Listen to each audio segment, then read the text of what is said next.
Have you noticed that all student grade watercolor papers are not quite the same?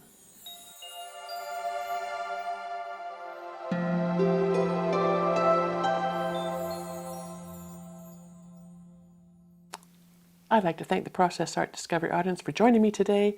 I'm Lynda Norman. I'm a watercolor artist in the beautiful province of British Columbia. Today, I'm going to be putting some of my beautiful Daniel Smith watercolors on some Academy grade watercolor paper, and we'll see what happens. This is a new type of paper from me, Academy grade watercolor paper, alternately called student grade watercolor paper in most areas. So I was curious about that because I've been using the artist grade 100% cotton papers for many years now. And I do use some of the other cellulose-based papers for smaller items, for greeting cards and that kind of thing. But I thought, I need to explore this a little bit and see what's going on, because the price point is definitely better than artist grade paper. So I ordered this. It's Bao Hong, which is a paper generally that I adore.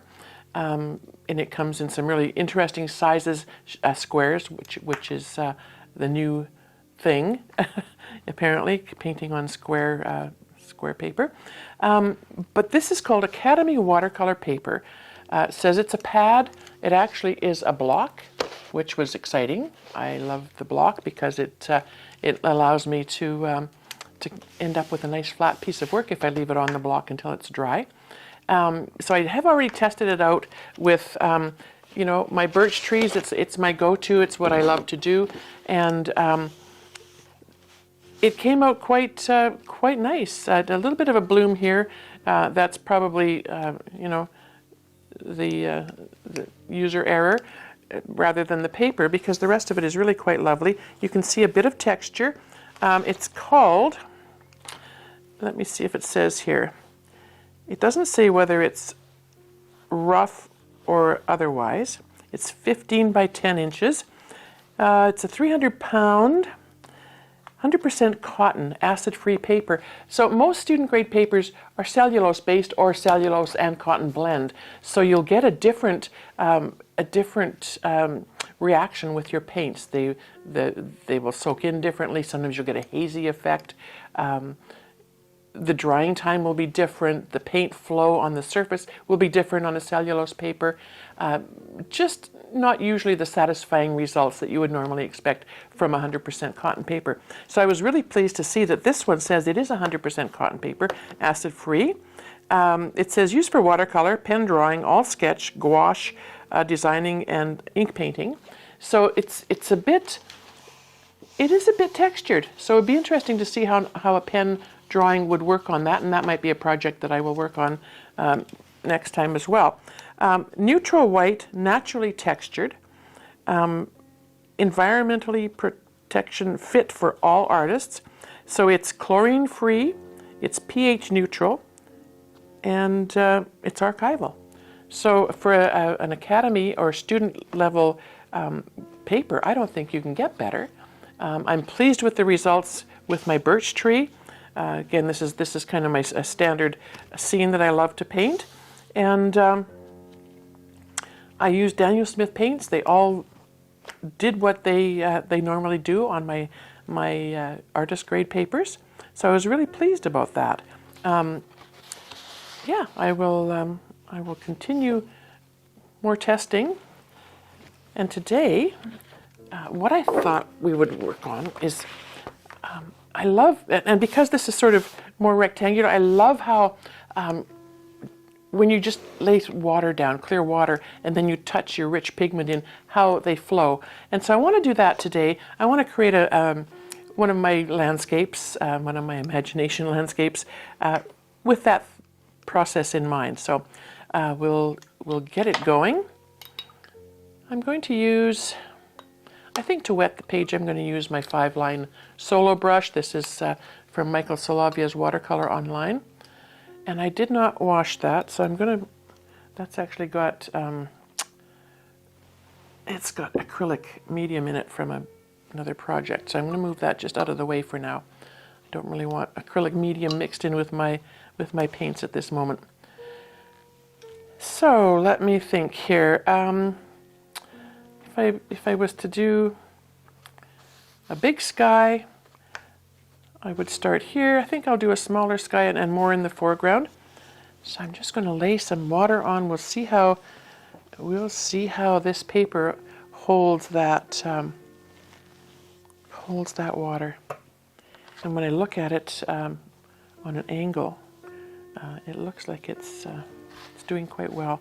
I'm not seeing it buckle quite as much as I had expected. Yeah, that's good news. That is very good news. And I'm putting a lot of water on. Very often, it's a good idea to put 2 applications of water, but I think with this one, I've put enough on the first time that I'm not going to want to do that. Okay. We'll let that soak in for just a few moments. I'm going to wet my palette. These are my Daniel Smith go-tos. With the recently addition of Serpentine Green, which is a Primatech paint made with minerals and lovely, lovely rich pigments. So I just felt like I needed a lighter green in there just to brighten things up a tiny bit. Now, I think for the basis, I'm going to do my Mayan dark blue, and I'm just the tip of my brush in that paint. And I'm going to find a spot for my horizon. I'll change that up a tiny bit maybe. And I want to let this flow. See what happens. I'm going to tip it a little bit. That'll give us the background of some trees. Some things whooshing up into the sky.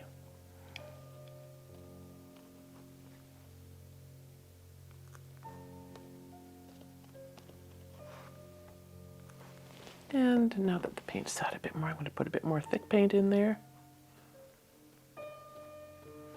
I love that these, and I'm spotting paint everywhere. That's great. One nice thing about that is, that's impressive. The paint's pulled right off, so it was wet enough that that was possible.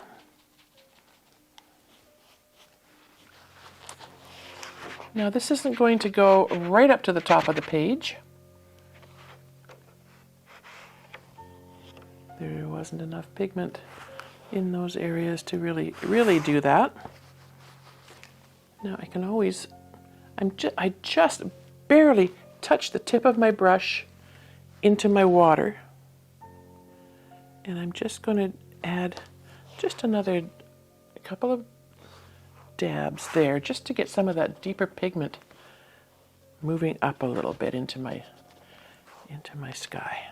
I kind of like how the water just helps to push that pigment away. I think I like that. I'm going to maybe I'll try that a little bit in here as well, and we'll see. Make it a little bit uneven.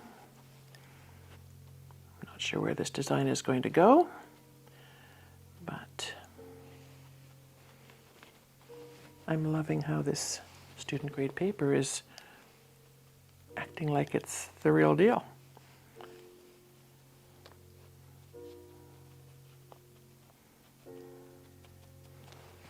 And we'll just bring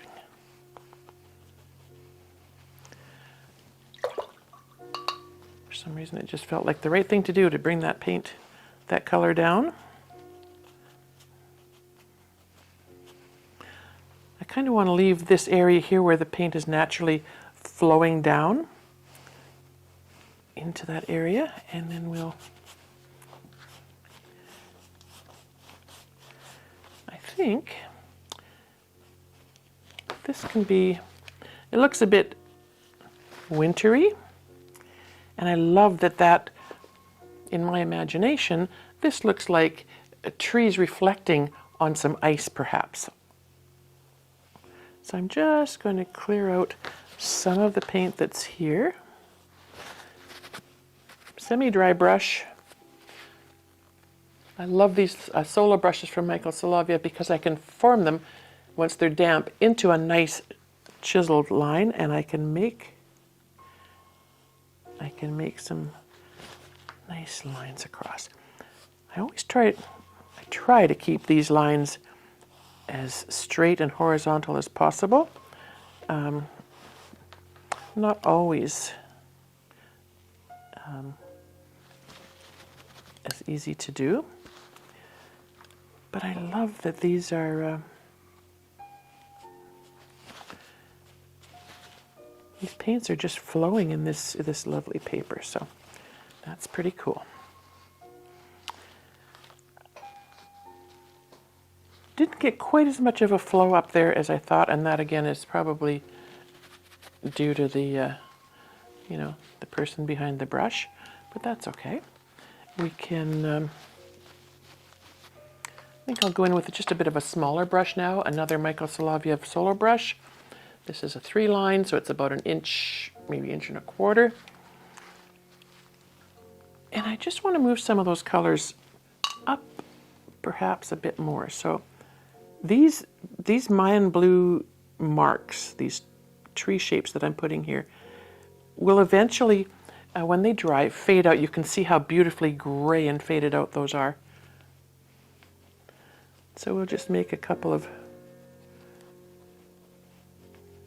shapes for trees. Looks like it could be another tree there. And then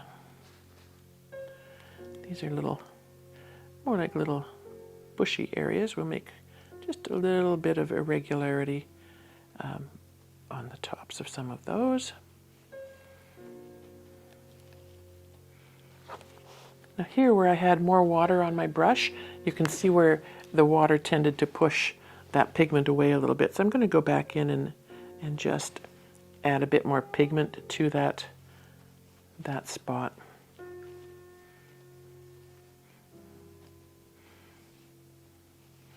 I just love creating forests and watching the paint move and evolve and sort of lead the way as to where I can put another shrub, another tree. Yeah, so much fun.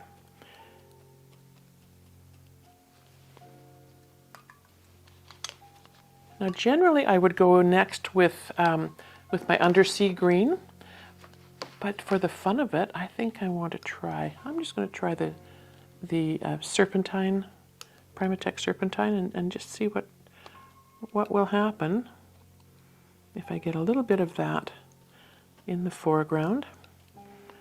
And it's a bit thicker than the undersea green, but that's okay. It'll be nice for some highlights, I think.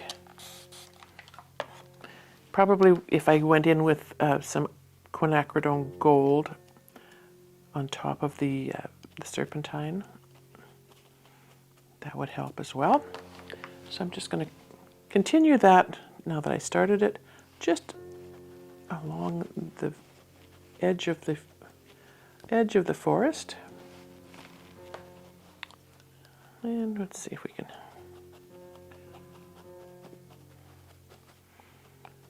We're kind of changing our winter scene by using this brighter color, but that's okay. I think that we can work with that. My undersea green goes nicely with that serpentine, I think.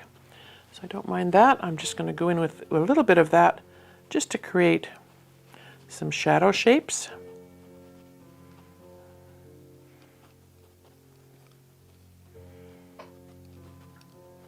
It's a process sometimes that a lot of painters have a hard time with, is just getting those shapes done and allowing them to flow, and kind of taking any preconceived notion of what a shrub or a bush or something would look like. It's for me, it's just such a fun way to paint. And I talk a lot about, developing your relationship with your paints. Something that the more you paint, the more you learn about what they will do for you. And so yeah, the serpentine green I think would be something quite lovely to keep in my palette. It's oh, there's a hair. The tendency, is to pull it off, and I will.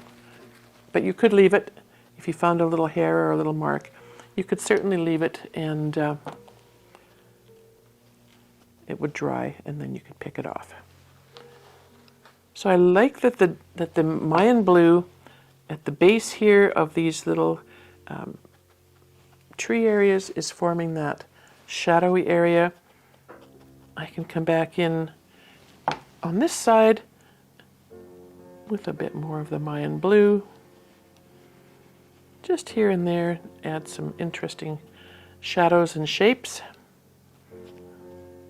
This is dry at this corner now, and a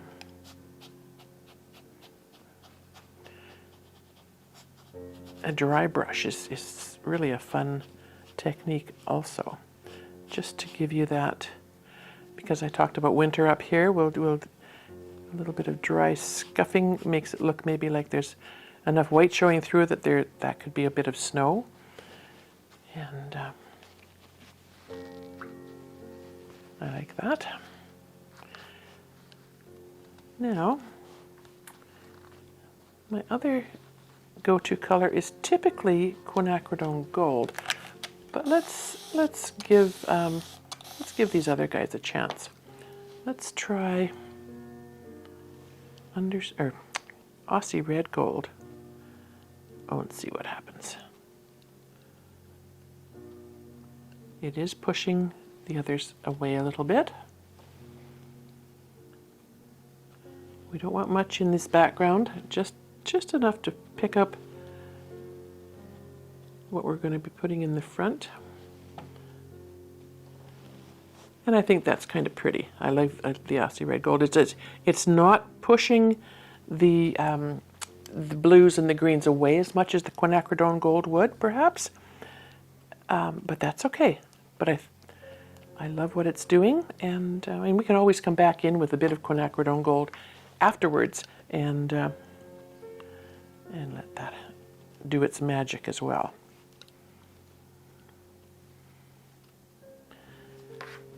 So this painting, because the paint didn't flow as much up as I thought it would, it's going to stay mostly with a wintry white sky. So that's kind of where I'm thinking the fall or winter.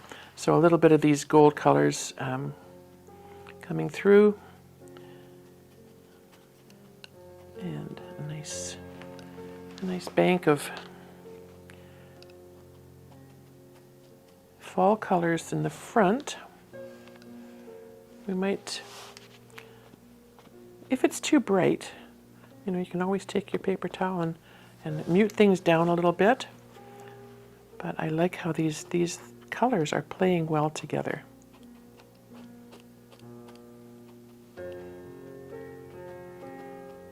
Okay, make a little bit of unevenness. And then in this side over here, I do really love how those colors have sort of fallen down into that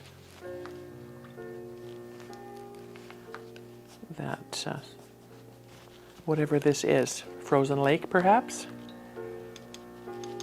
Now I've touched it with this brush. The yellows and the golds and Aussie red gold, quinacridone gold, they can be kind of hard to get rid of, and I didn't take it quite all off my brush at that point. So if I was to have this little lake meandering down here, I think I want to bring something in from this side. So I'm just going to create, get a little thing happening here with some color.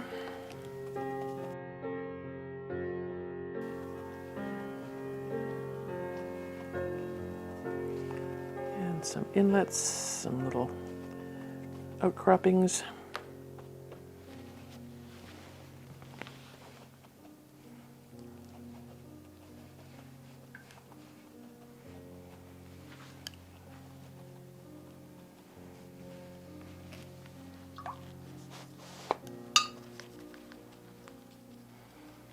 Now again, there's enough wet here. I just ran my brush a few times over that this Mayan blue is falling down into this area, which I think is kind of lovely. Again, it's like the reflection of whatever dark grasses we have here. I'm going to, well, first of all, I'm going to go back in with a little bit of the Aussie red gold. And I'm just going to brighten up this bit of shoreline a tiny bit.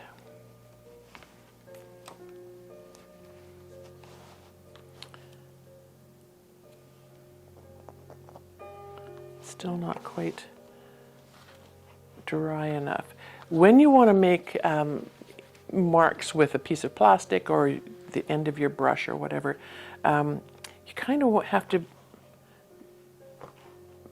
play a bit of a waiting game, and again, depending on the paper, we will see how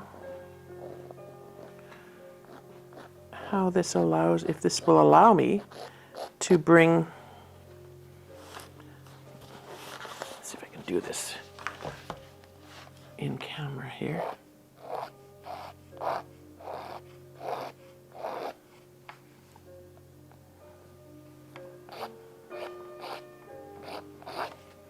So instead of using my brush to pull out the paints, the pigments, I'm just going to use the edge of my little piece of plastic, and I'm pulling out the paints sort of randomly, just so that the shadows aren't, and that's going to give me, yeah, the indication of where my little land outcroppings are going to be. And then I think I will go in with the little bright brush. So a nice stiff bristle comes to a nice sharp edge, wet, dabbed, almost dry. And then we will just take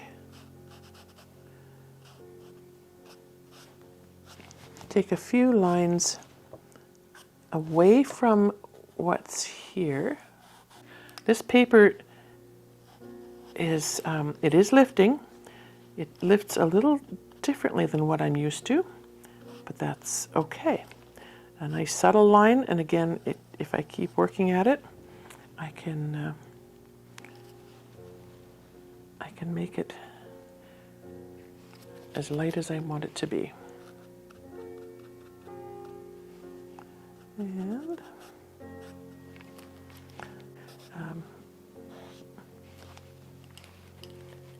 especially if it's just slightly damp, a dry paper towel can be quite harsh sometimes and less malleable, whereas the light ones, or the damp ones rather, can be quite a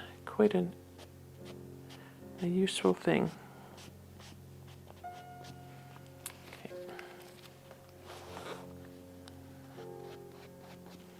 This is yeah, I'm just finding this paper a little, it feels a little soft.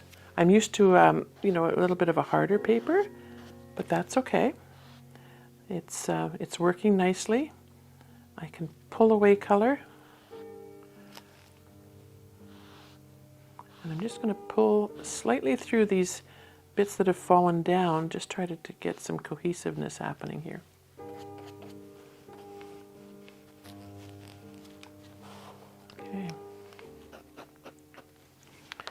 Now, because we're testing, let's see how we do with making some rocks. Oh yes, we can make rocks on this.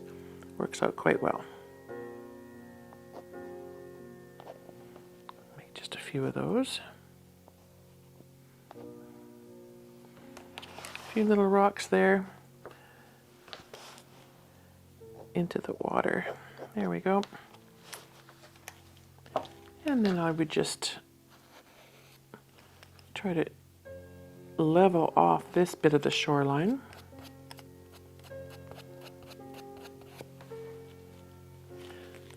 These colors are blending really nicely on this page. I don't mind that at all. A little bit of shadow.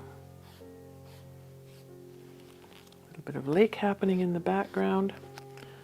Pull this away. And then we'll just blend a little bit of this. In my mind, I'm imagining this is sort of a, I don't even know what, just a lower level of water, so more of the undergrowth and everything is sort of reflecting and showing through.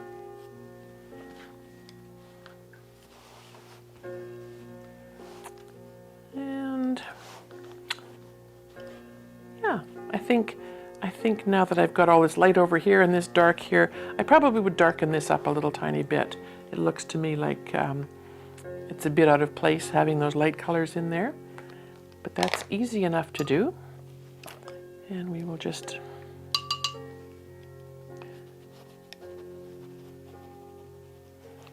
wet this area and go in with just a little more of the blue. I have a little bit of that gold coming through. And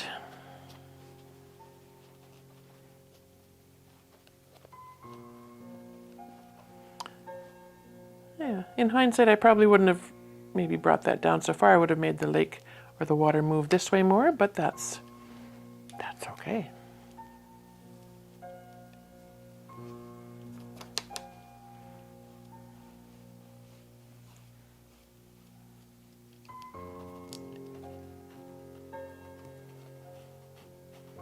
And we'll make these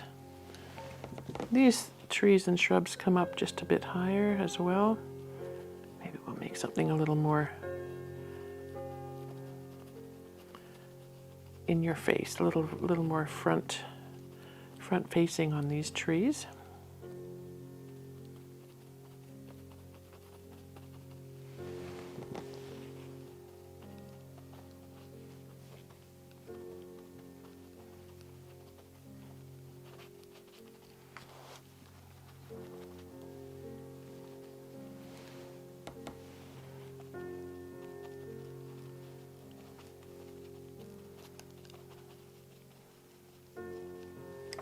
And we didn't put any quinacridone gold in yet, so I won't add any more. I'll just do the Aussie gold.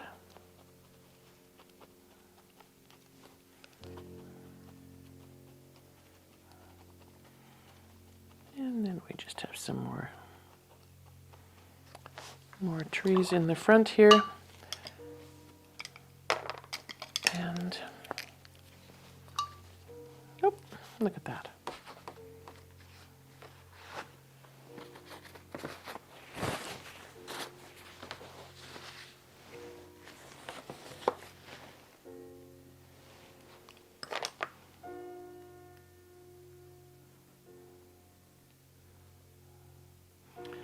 I'm just going to fill out this little tree a tiny bit more.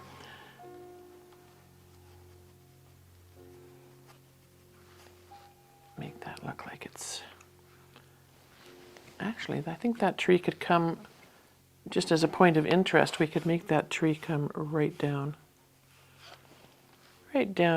to the front of the page and off the bottom. So we just spread out some of those lovely branches. Now it is buckling. I do have a lot of water on this page. That's great. It will flatten right out. And with my damp paper towel, I just want to sop up a tiny bit of this water in here, just to allow for a bit of texture to show through. And will allow me to lay in a couple more, whoops, that was really juicy. Lay in just a couple more trees.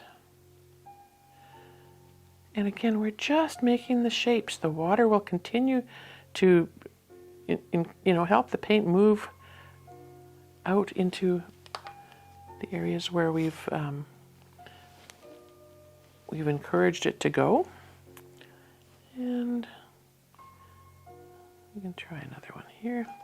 It is still a bit damp, but that's fine. So wherever there's moisture on your page, your paints, your pigments will move and follow that water, and each pigment does that differently. They march to their own drummer when it comes to following the water, that's for sure.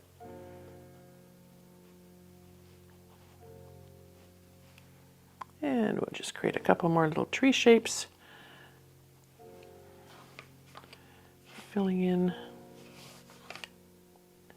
Try to make them all a little different, some thinner, some wider. And I'm barely touching this page. It's just taking a tiny bit of the pigment off to create some texture. Now with a clean towel, I will go and just take off some of the droplets of water that I've left on there.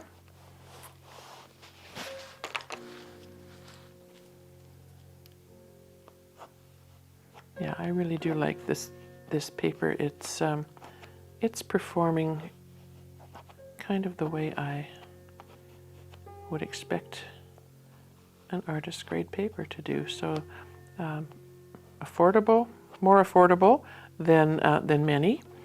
It won't be as affordable possibly as the cellulose papers that some of the companies put out as student grade. And it's a challenging thing because, as a person starting out, or maybe even not, art supplies can be really costly. And when you have to consider all of that, and you can get what you can afford, and your results aren't quite what you are expecting, that can be disappointing and disheartening. And so I'm pleased that there's a student grade, academy grade paper that is at a lesser price point than some of the other 100% cotton papers, but it's 100% cotton, it's acid free. Again, not quite as rough as I prefer sometimes, but definitely a really lovely surface to work on. It doesn't want to lift. Oh, there's something happening. It doesn't want to lift as nicely with the plastic, but that's okay. It's starting to now. It's drying a bit more, so that's good. So it's doing all of the things that I would expect. That's lovely.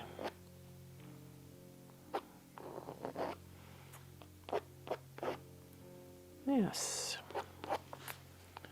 All right, and can we make one over here? No, it's too dry now. That's okay.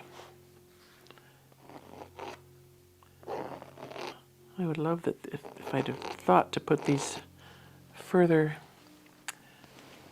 little further out. There we go. We'll make that go a little higher.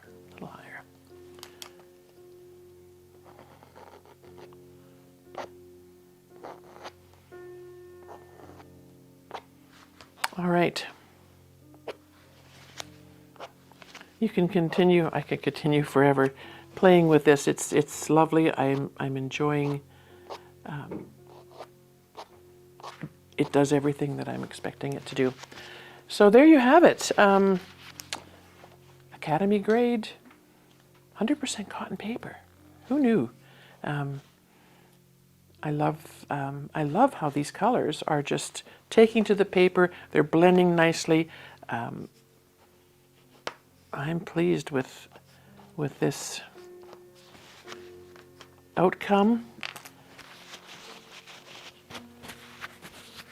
Not much more I would probably do to this one, other than maybe defining a bit more of the shorelines. So you have an option. So this isn't typically what I normally would use, and so I'm curious. What would you normally use? What do you use every day in your studio? How do you find the results? And are you interested in checking out different papers? If you are, I'd be happy to know what results you're finding. Let me know what you're using. Thanks for joining me. I hope you've enjoyed my exploration with this Academy grade 100% cotton paper. Like I said, who knew? I was really pleasantly surprised that we can get paper of this level for the price point. So explore. Hopefully you can pick up something similar and add it to your arsenal. I'd like to thank the Process Art Discovery audience for joining me today on this little exploration of 100% Academy grade watercolor paper. Who knew? If you like what you've seen, please subscribe to the channel or head on over to the members area.